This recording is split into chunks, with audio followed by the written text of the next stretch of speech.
Alors Dominique Pesson est artiste plasticienne et chercheuse, et elle incarne parfaitement le thème de nos rencontres, puisqu'elle est titulaire de 2 doctorats. Le premier en physique, consacré à l'étude des matériaux polymères, et le second en art, dédié à l'usage des matériaux émergents dans le champ de l'art contemporain.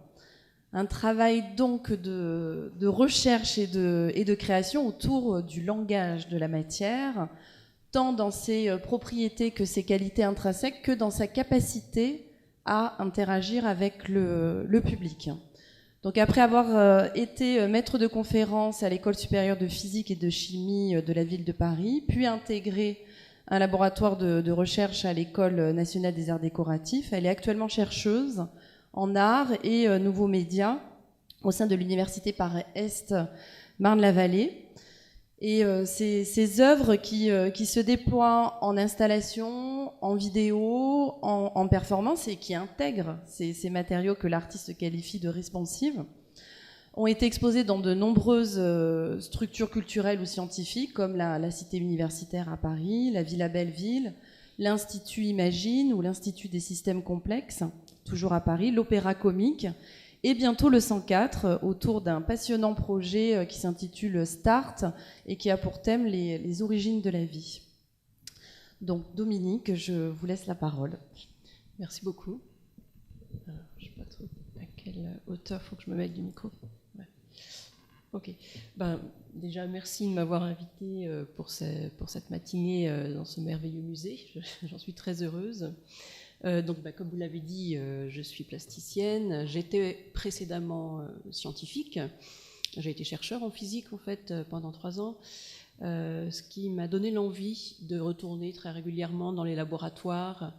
Je connais bien leur manière de fonctionnement, donc je découvre un petit peu ce qui s'y fait, et c'est cette envie de la nouveauté, de l'ingéniosité qui va être à la source de mes productions artistiques.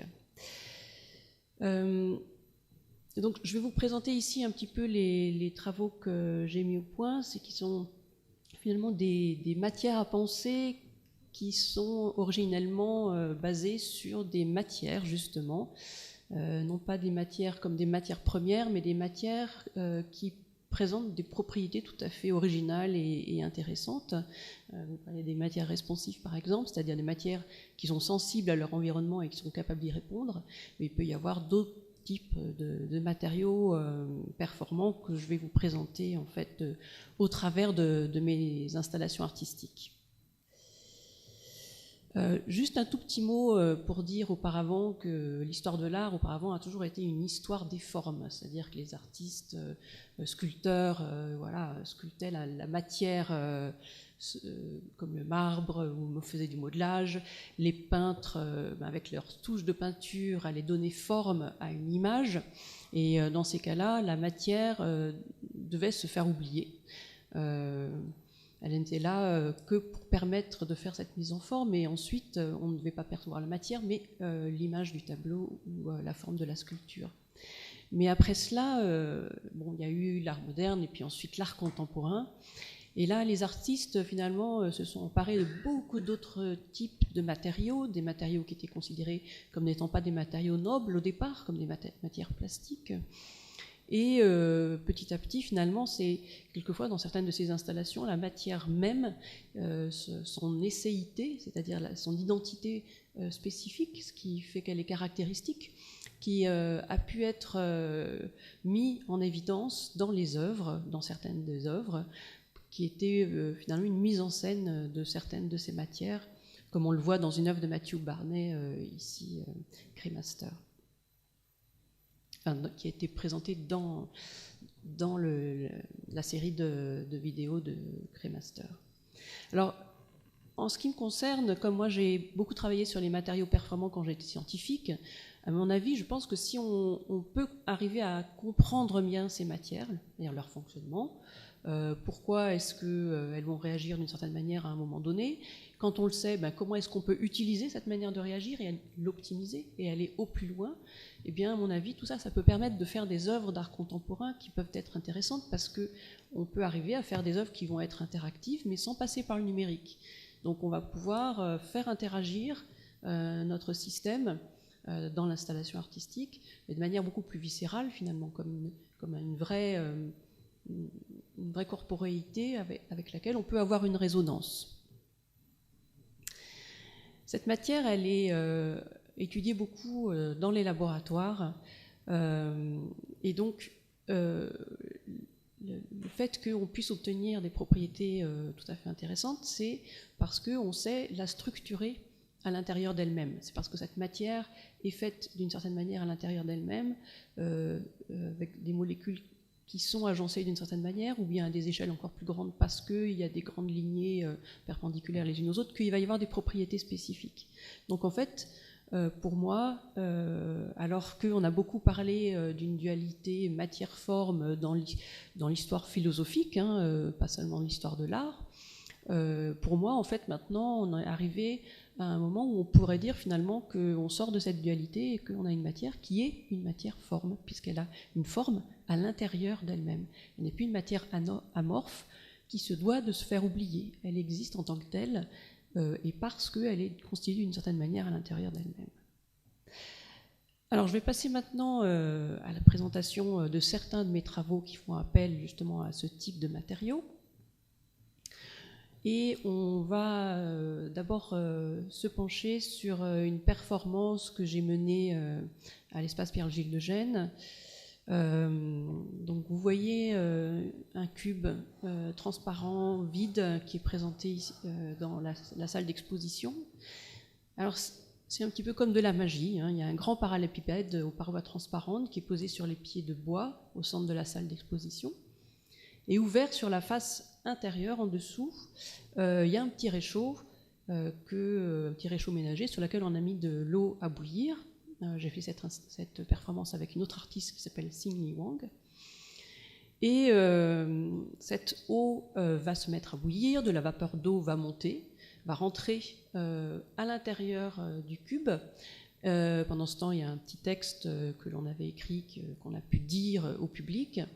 Donc il ne se passe rien à part la lecture de ce texte, on ne voit rien de nouveau, excepté qu'au bout d'un moment, tout d'un coup, il y a un seuil qui est franchi et des images commencent à apparaître, d'abord tout lentement, très discrètement, et puis de manière de plus en plus vigoureuse.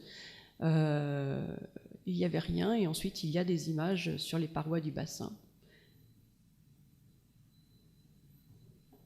Donc, au départ, cette vapeur monte, puis ensuite elle disparaît, c'est tout. Et en fait, quelques minutes plus tard, les images vont apparaître sur les parois transparentes, toutes timides d'abord, et puis plus entreprenantes, et puis jusqu'à recouvrir toutes les parois de leur toute petite surface d'une blancheur éclatante.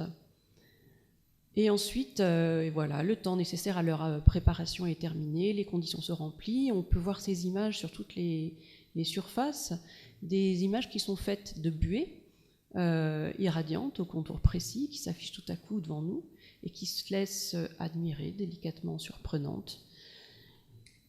Mais nous laissons l'eau ensuite continuer à bouillir petit à petit au cours du temps, et l'air du bassin finit par se charger d'humidité. Les gouttes de la buée se mettent à grossir, vont finir par entrer en coalescence et puis s'écouler en laissant de larges traînées. Et le processus, petit à petit, encore et encore, s'amplifie le long du temps, jusqu'à bientôt ne plus laisser sur les parois que les traces du passage de l'eau et des gouttes.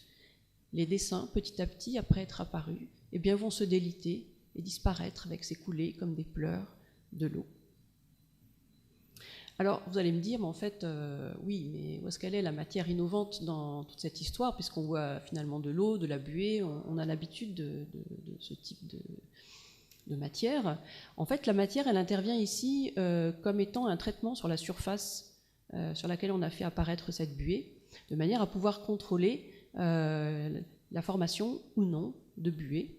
Ce qui fait que lorsque on va faire apparaître la buée en agissant sur la création de vapeur d'eau, eh bien cette buée va créer des dessins à partir du motif que nous on a choisi à l'avance pour ce traitement de surface de notre installation.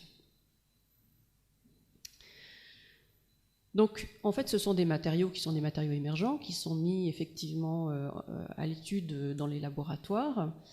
Et puis, ensuite, Sylvie et moi, nous, on s'est attachés à essayer de voir ce que ça pouvait donner lorsque on avait de la buée qui se formait sur une surface, comment est-ce que sa buée pouvait se transformer au cours du temps. On a essayé de comprendre quelles étaient les meilleures conditions pour avoir la meilleure buée possible. Donc, ce qui nous a intéressé aussi, c'était ce passage du continu au discret au cours du temps, puisque comme vous le voyez sur cette image, il y a des parties qui sont juste très blanches, iridescentes et homogènes, et puis il y a d'autres parties où il y a des gouttes qui se forment petit à petit. Donc ça veut dire qu'on passe du continu finalement au discontinu. On a une image qui va évoluer avec le temps, comme pour la mémoire, puisque dans notre souvenir, l'image mentale aussi va perdre de sa netteté. Mais elle va gagner en épaisseur, donc en richesse émotionnelle, avec une sorte de granulosité qui en fait une image qui est peut-être beaucoup plus forte, même si elle est plus fragile, même si elle perd un petit peu en résolution. Et puis la lumière, bien sûr, comme elles sont plus épaisses, les gouttes sont plus épaisses, la lumière peut se prendre peut-être plus facilement aussi dans les gouttes. Et donc il va y avoir tout un jeu sur l'orientation de la lumière par rapport aux gouttes. Donc un travail finalement qui est à la frontière entre l'image et la sculpture, puisqu'on commence à avoir une certaine épaisseur de l'image. Alors pour la performance que je vous ai montré au départ, couleur métal, le produit était éliminé assez rapidement finalement par l'eau qui allait s'écouler sur les surfaces. Mais si on prend d'autres types de surfaces, donc plutôt du verre, plutôt du plexiglas et d'autres types de matériaux pour traiter ces surfaces, on va pouvoir avoir des dessins qui vont rester fixe et continue dans le temps. Donc l'installation hydrophilie que je vous présente ici est restée en fait en place en temps d'exposition pendant 9 mois.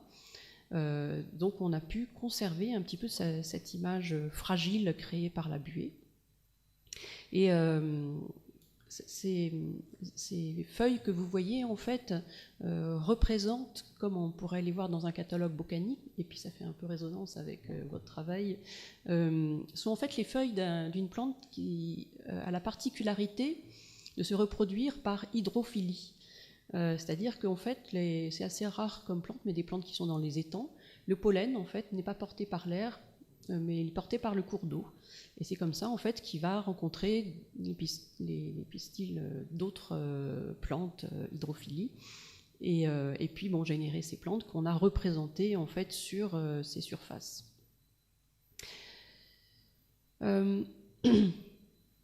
Ce circuit de l'eau qui s'évapore et puis se condense sur la paroi, puis s'écoule et rejoint finalement l'eau stagnante au bas de nos bassins, rappelle le lent flux de l'eau qui est nécessaire aussi à la reproduction de ces plantes, le cycle de la vie qui leur permet de croître, de se reproduire, puis de mourir pour réapparaître sous une autre forme, doucement mélancolique, comme sont les abords des étangs. Finalement, cette eau qui peut être aussi utilisée par certaines plantes, peut-être par certaines feuilles, mais pour activer le mouvement des plantes. Contrairement à ce qu'on pourrait penser, il y a beaucoup de plantes qui bougent et elles ont besoin d'avoir un petit moteur en elles qui va faire qu'il va y avoir une action qui va se dérouler, soit un bourgeon qui s'ouvre, une pomme de pin qui ouvre ses écailles, une graine qui va sauter. Et en fait, ce principe-là, il est étudié dans les laboratoires, ça s'appelle l'effet bilame.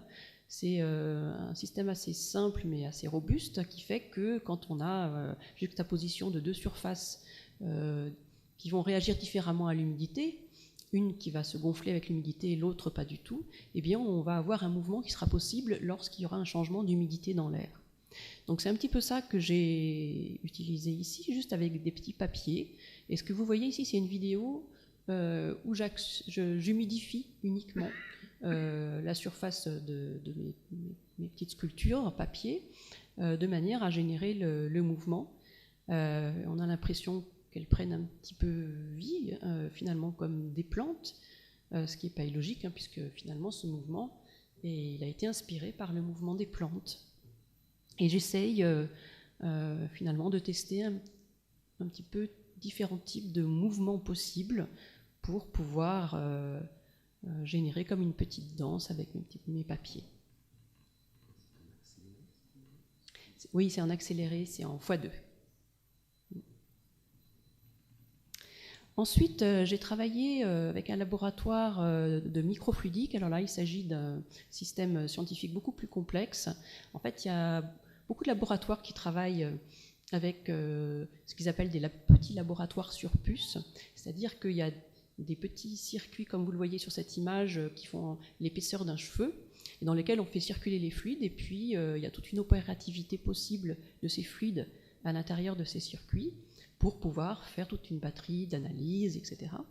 Et donc, moi, j'aimais beaucoup le fait qu'on puisse, comme ça, faire des opérations de manière assez contrôlée sur les fluides. Et donc, j'ai construit un appareil que j'ai appelé l'apodiscope, qui permet de pouvoir regarder ce qui se passe à l'intérieur des circuits. Si vous regardez la lentille au centre de ce monolithe noir, à l'intérieur, il y a un petit circuit qu'on peut distinguer, et si on s'approche, on peut voir le vrai circuit en taille réelle, et puis il y a un système de miroir sans teint qui permet de projeter en même temps, avec un système de lentilles optiques, l'image de ce circuit sur le mur qui se trouve derrière. On a comme ça une vision un petit peu en parallaxe sur le système tout petit et le système en très grand.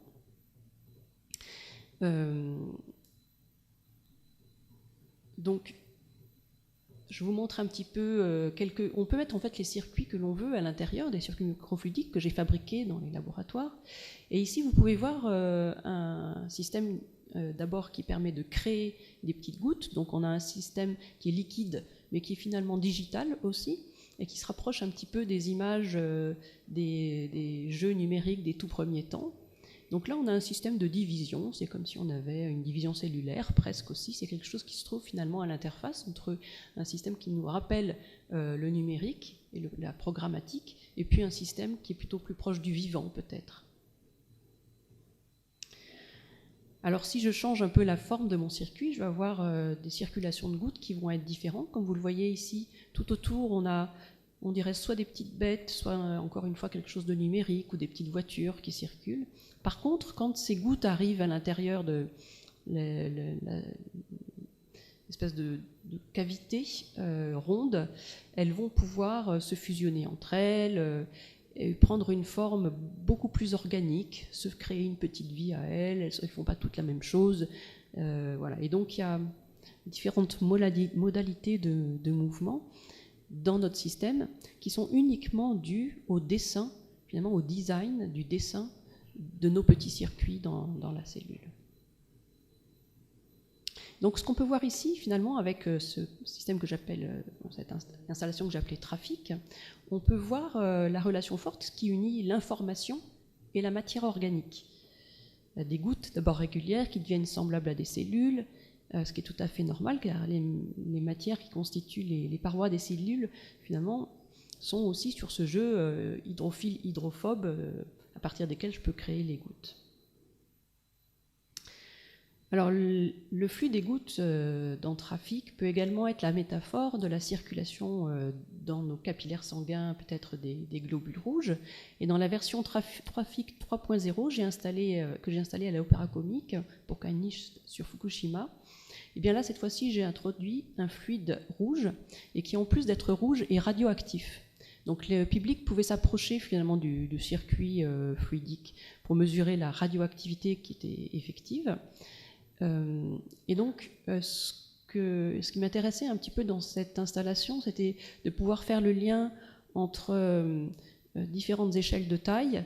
L'échelle de taille qui pourrait être celle où on voit là devant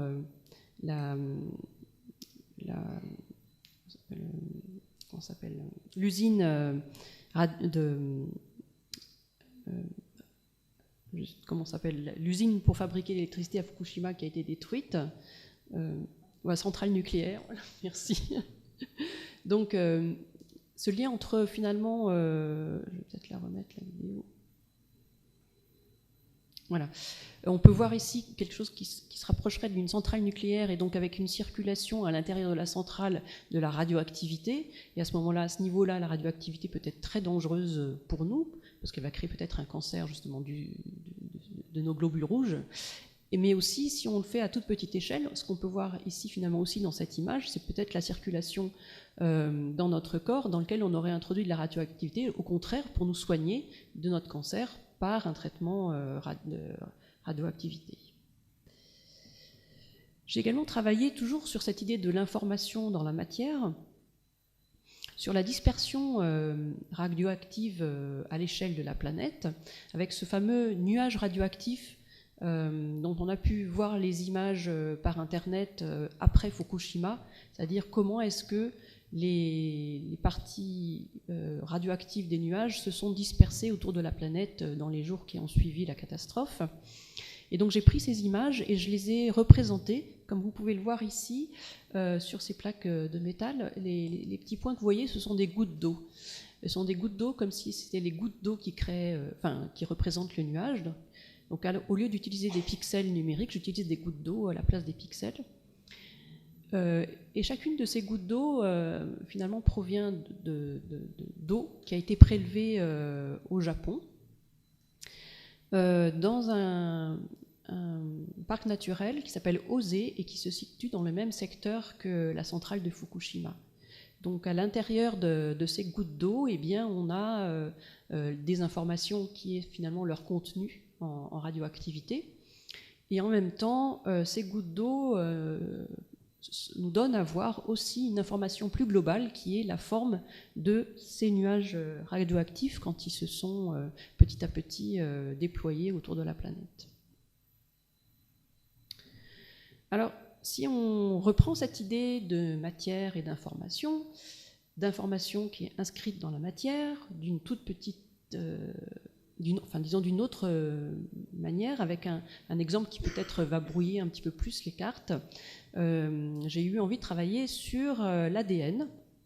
Alors l'ADN, on est tous d'accord là-dessus, porte des informations génétiques du vivant, qui nous définissent nous-mêmes, et c'est l'ordre dans lequel se succèdent les différentes unités moléculaires ATGC qui va créer notre identité génétique. Mais l'ADN, finalement, qu'est-ce que c'est ? C'est une molécule qui est une molécule naturelle, présente dans toutes les cellules de notre corps.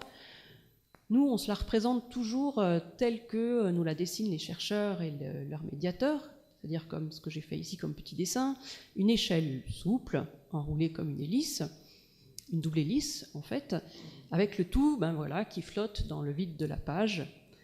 Mais si on veut se représenter les choses peut-être de manière plus proche de la réalité, comme finalement c'est dans notre corps est composé donc de molécules, et bien l'ADN, on peut la représenter de manière un peu plus précise comme ceci, où on a une très grande chaîne composée d'atomes. Très bien.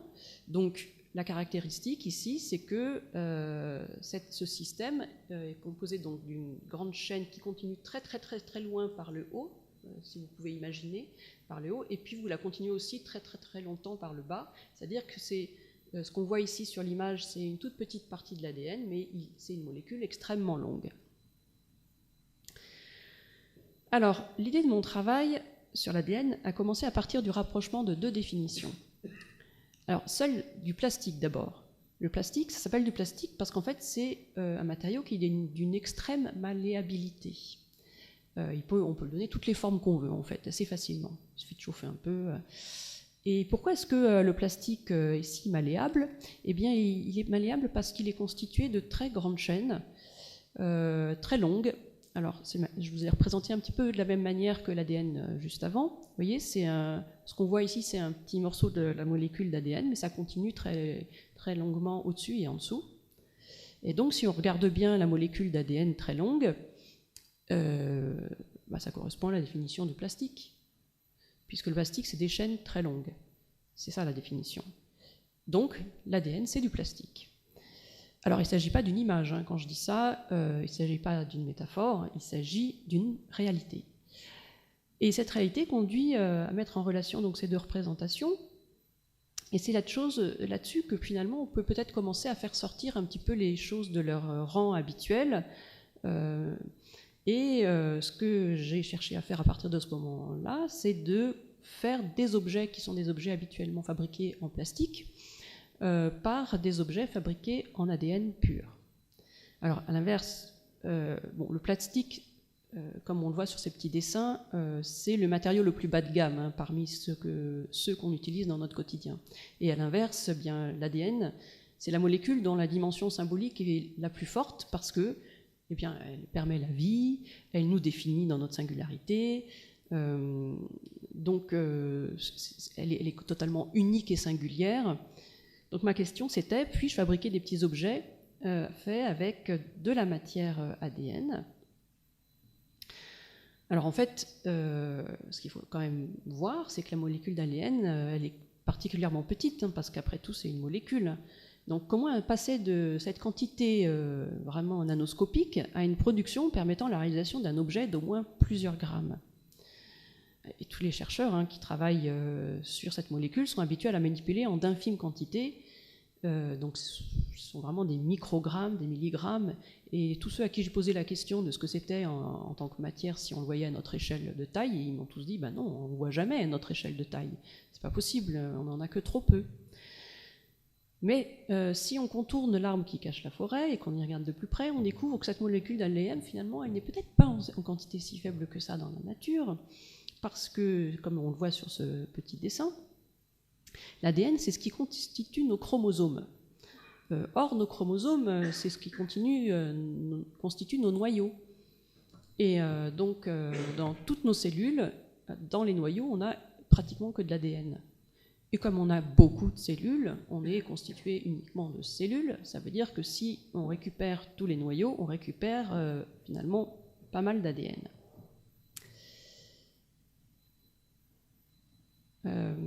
En fait, on est constitué en tout de 37 trillions de molécules et en gros, notre poids en ADN représente 0,4% de notre poids corporel, ce qui est loin d'être négligeable quand même. Donc je me suis attelée à la tâche et j'ai commencé à extraire de l'ADN, non pas humaine, parce que bien sûr, là, ça serait un petit peu compliqué, parce qu'il faut quand même pas mal de matière, mais végétale. Et donc, j'ai extrait de l'ADN végétal dans mon laboratoire, enfin non, dans mon atelier, pardon, que j'appelle laboratoire parce que j'ai fait des choses, mais enfin, c'est vraiment un atelier tout simple, hein, c'est pas du tout un laboratoire. Et j'ai commencé à fabriquer de petits objets identiques à ceux qu'on peut voir ici. Là, ici c'est un petit Playmobil. Vous allez voir que j'ai fait aussi d'autres personnages. Et c'est là que les biologistes m'ont facilité les choses, puisqu'en fait, ils ont deux réactifs qui permettent de prouver qu'on a bien de l'ADN. Il y a un réactif qui devient rose lorsqu'il y a de l'ADN, réactif de Schiff. Et puis, il y a un autre réactif qui devient vert lorsqu'on est en présence d'ADN. Donc, je me suis dit que j'allais pouvoir colorer mes petits objets fabriqués en ADN pur grâce à ces réactifs qui, en plus, permettent de prouver qu'on a bien de l'ADN.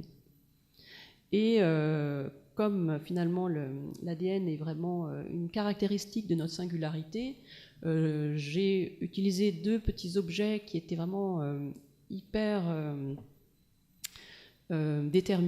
déterminants par rapport à la sexualité en fait, des enfants, filles, garçons, par rapport au genre. J'ai fait vraiment la petite princesse classique, la petite figurine rose pour les filles, et puis le petit soldat classique en vert, donc le vert avec le réactif qui transforme en vert, et la princesse avec le réactif de Schiff. Et puis, bien pour extraire l'ADN dans des proportions suffisantes, j'ai conçu de nouveaux outils. J'ai voulu m'inspirer non pas du tout des outils scientifiques, mais plutôt d'appareillage inspiré par l'artisanat. Et notamment, j'ai fait une presse qui permettait de produire suffisamment d'ADN en m'inspirant des presses à raisin, presses à pommes. puisque finalement tous ces systèmes avaient été bien optimisés par toute notre histoire de production de vin et de jus de pomme. C'était particulièrement efficace. Ce qui m'a permis de produire tout un ensemble de petites figurines, leurs essais, les expérimentations, la possibilité aussi pour les gens de toucher. Il y avait un objet qui était proposé aussi pour qu'on puisse prendre dans ses mains de l'ADN et toucher sa corporéité, savoir comment c'était fait de l'ADN plastique. Donc, je pense que j'arrive à la fin. Je ne sais pas si j'ai le temps de présenter cette installation, mais peut-être juste... Est-ce que j'ai 4 minutes pour la vidéo ou c'est trop ? Un extrait. Et puis, on va terminer donc sur un extrait de vidéo qui revient sur cette idée de vapeur. En fait, c'est une performance que j'ai réalisée avec un artiste qui s'appelle Olivier Goulet et qui est pour nous une sorte de vanité. En fait, dans les textes anciens, le terme vanité en hébreu pouvait également se traduire par vapeur. Et donc, dans ce travail, il est question de vie et de transition entre deux étapes, conçues comme une expérience des limites, finalement, de notre corporalité. Cette performance déroule dans un espace totalement fermé où l'air est restreint. Et avant la représentation, nous buvons une tasse de thé, avec le public qui peut également boire et partager avec nous cette tasse de thé, et donc ressentir dans leur propre corps la même sensation que la nôtre, lorsque on se retrouve... à l'intérieur de ce système, la vapeur d'eau que notre corps va expirer va créer un voile diffus sur les surfaces de la boîte et nous cacher partiellement au public. Donc c'est par le souffle que l'on exhale, que l'on montre qu'un être humain est en vie, et c'est aussi ce souffle qui nous transforme en silhouettes fantomatiques qui sont déjà passées dans une autre dimension. Donc je vous laisse regarder.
Je vais arrêter là-dessus.